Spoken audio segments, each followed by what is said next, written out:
ćemo otvoreni za izjave, bez pitanja, dakle samo za izjave novinarima i naravno direktnu komunikaciju možete slobodno Pa ja bi molila, zato smo došli ovdje građani.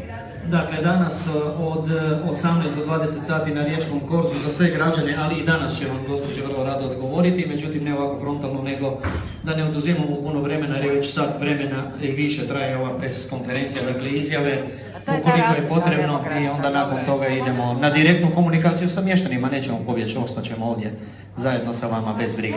To da sklonite od novinara, jel da? To je demokratski proces je u toku. Gospođe političarke, niste nam danas ništa rekli što ne slušamo 25 godina. Znači ništa novo, jedino iz novih lica. Pa vas ja sad pitam ovdje, ako volite Hrvatsku, zašto ne idete na minimalac? Kao što mnogi građani žive na minimalcu. Zašto tako ne pokažete solidarnost ovim građanima?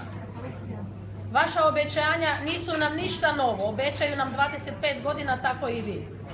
I ne samo to, ne date nam ni da vas pitamo, ne date nam ni da vam se obratimo. Za vas je ovo provokacija kada mi pozivamo korupciju i pljačku u ovoj državi.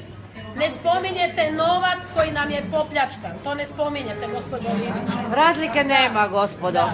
Razlike nema. Znači, kažete da ćete financirati bolnice, s čim ćete ih financirati, s kojim sredstvima?